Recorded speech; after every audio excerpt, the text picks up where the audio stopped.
आणि शिवाजी महाराजांच्या आयुष्यातली सगळ्यात वेदना देणारी घटना, ती घटना घडली 17 जून 1674.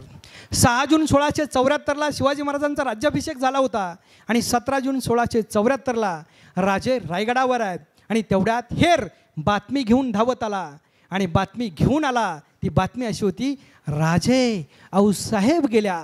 डोईवरचं आकाश फाटलं, पायाखालची धरणी दुभंगली. राजे अस्वस्थ झाले, डोळ्यातून आसवांचा महापूर दाटत राहिला. राजांचे ओठ थरथरत राहिले, शब्द फुटत नव्हते. राजांना काय बोलावं सुचत नव्हतं, कारण राजांनी स्वतःच्या आईसाठी पाचाडच्या गावामध्ये रायगडाच्या पायथ्याला आईसाठी राजवाडा बांधला होता. जगासाठी राजवाडा बांधणारा जगातला पहिला राजा म्हणजे छत्रपती शिवाजी महाराज आहे. आणि त्या रायगडावर हेर बातमी घेऊन गेला की आऊसाहेबांचं निधन झालं. राजांना काही सुचत नव्हतं, फक्त अंधार समोर दिसत होता आणि त्यात आऊसाहेबांची मूर्ती उभी राहिलेली दिसत होती. राजांना नेण्यासाठी पालख्या तयार होत्या, राजांना नेण्यासाठी मेणेसुद्धा आले होते. राजे पालखीत बसत नव्हते, राजे मेण्यात बसत नव्हते. राजे पालखीच्या मागं धावत होते, धावता धावता वाकत होते, वाकताना जमिनीला स्पर्श करत होते आणि जमिनीला स्पर्श केलेला हात तो कपाळाला लावत होते.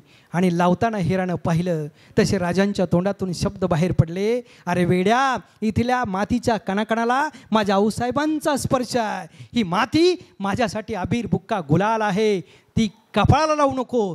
तर काय करू? राजे पालखीच्या मागं धावत धावत पाचाडच्या राजवाड्यात पोचले. आऊसाहेबांचं शव पाहिलं, राजे कोलमडले, राजे अस्वस्थ झाले. आऊसाहेबांचा पदर घेतला, राजांनी त्यात डोकं खुपसलं आणि डोकं खुपसून दहाई मोकळून रडत राहिले आणि रडता रडता म्हणत राहिले, आऊसाहेब, ज्या ज्या वेळी या मातीत जन्माला याल आणि ज्या ज्या वेळी तुम्हाला पुत्र जन्माला घालायची संधी निर्माण होईल, त्या त्यावेळी माझ्यासारख्या शिवबाला जन्माला घाला. एवढं दान माझ्या पदरात घाला आऊसाहेब, एवढं दान माझ्या पदरात घाला. स्वर्गापेक्षा आई श्रेष्ठ असते असं कृतीतून दाखवणारा जगातला पहिला राजा छत्रपती शिवाजी महाराज आहे.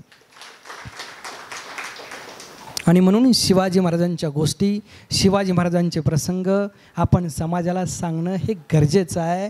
प्रबोधन म्हणजे काय नसतं, प्रबोधन म्हणजे ही गोष्ट असते.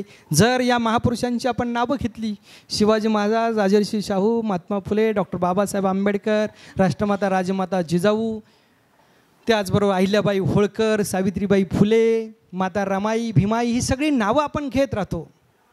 पण ही नावं घेताना आपण काय विचार करतो, एवढं जरी लक्षात आलं तरी मला वाटतं प्रबोधनाचा खरा विचार तुमच्या माझ्या मनात रुजलाय याची जाणीव होते. म्हणून मी सांगत असतो की महापुरुष म्हणजे काय. कुणाला आपण महापुरुष म्हणतो आणि का पाया पडतो, त्याचं छोटं उत्तर आहे. उत्तर जरी 2 ओळीत असलं तरी त्यातला जो महत्त्वाचा भाग आहे तो प्रदीर्घ मोठा आहे.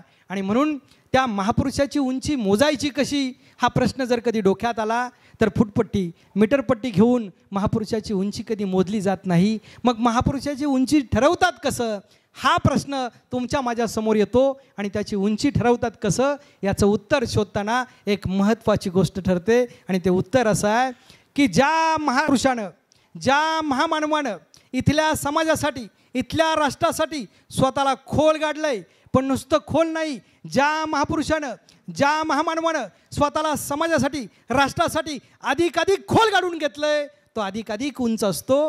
ही महापुरुषाची उंची मोजण्याचं परिमाण आहे. म्हणजे ज्याचं योगदान जास्त, ज्याचं समर्पण मोठं, तो माणूस मोठा असतो. ही खरं तर महापुरुषाची उंची ठरवण्याची व्याख्या आहे. आज तुम्ही सगळे माझ्या समोर आहे, पण मला कधीतरी महाविद्यालय शिकवताना प्रश्न पडतो, मी ज्या मुलांसमोर उभा राहतो ना त्यांचे सुद्धा चेहरे मला एवढे ताजेतवाने दिसत नाही. इतके सुंदर चेहरे आपल्या सगळ्यांचे दिसत आहेत, इतके निरागस दिसत आहेत. म्हणून मला तुमच्या सगळ्यांचं कौतुक करावं वाटतं. त्याचं दुसरं एक कारण आहे की जेवल्यानंतर 15-20 मिनिटांनं झोप येत असते, पण अजूनही तुम्ही कुणी झोपला नाही, ही मला दुसरी एक महत्त्वाची गोष्ट वाटते. तिसरी महत्त्वाची गोष्ट अशी आहे, आणि ती का वाटते याचं उत्तर मी जेव्हा सांगतो तेव्हा मी महाविद्यालयात शिकवताना मुलांना नावं विचारतो. एखाद्याला विचारतो नाव काय, तो सांगतो आनंद. मी त्याच्या चेहऱ्याकडे बघत असतो, आनंद दिसतो का. एखाद्या मुलीला मी नाव विचारतो, ती सांगते प्रसन्ना. तिला बघितल्यावर कधी प्रसन्न वाटत नाही, अशी प्रसन्न आता दिसते.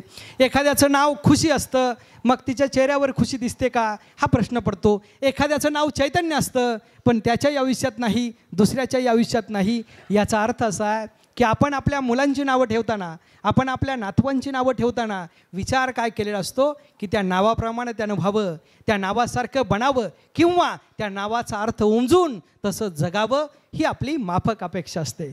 पण तसं चित्र दिसेलच हे सांगता येत नाही. आणि ज्याचं नाव सुंदर आहे त्याचा चेहरा सुंदर असेल हेही सांगता येत नाही. याचा अर्थ नावावर सौंदर्य अवलंबून नसतं.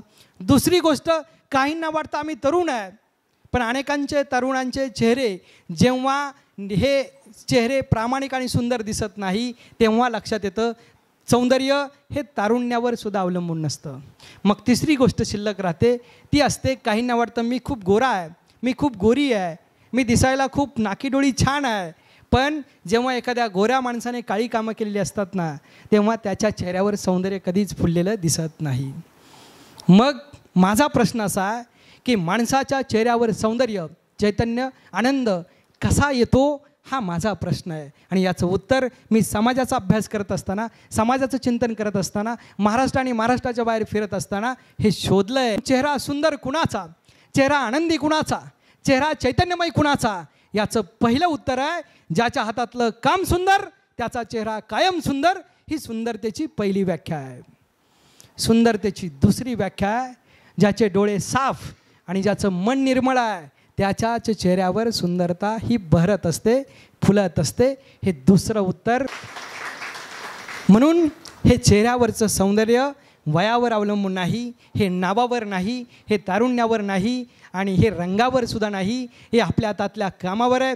आयुष्यभर तुम्ही तुमच्या उमेदीच्या काळामध्ये या सुंदर हाताने सुंदर कामं केलेली आहे आणि त्याचा परिणाम म्हणून आपल्या सगळ्यांचे चेहरे सुंदर, चैतन्यदायी आणि आनंददायी दिसत आहेत. अशा आनंदी निरागस चेहऱ्यांना साक्षी ठेवून जर आम्ही आमच्या आयुष्यातला प्रवास यशस्वीपणे केला तर आमचेही चेहरे सुंदर होतील, आनंदी होतील आणि चैतन्यदायी असतील अशी अपेक्षा करतो. त्याचं श्रेय आपल्या सगळ्या ज्येष्ठांना जाईल असं मला प्रामाणिकपणे वाटतं. म्हणून सावित्रीबाई फुले पुणे विद्यापीठ बैशाल मंडळ, त्याचबरोबर बाबुराव घोलप पुणे जिल्हा शिक्षण मंडळाचे हे महाविद्यालय आणि आपला हा अखिल सांघवी ज्येष्ठ नागरिक संघ या संघाने घेतलेल्या कार्यक्रमाला मनापासून शुभेच्छा देतो आणि आपल्या ऋणात राहणं कायम पसंत करतो. एवढीच खरं तर आपल्या सर्वांना उत्तम आरोग्य, उदंड आयुष्य लाभावं अशी अपेक्षा व्यक्त करतो आणि थांबतो. जय हिंद, जय महाराष्ट्र.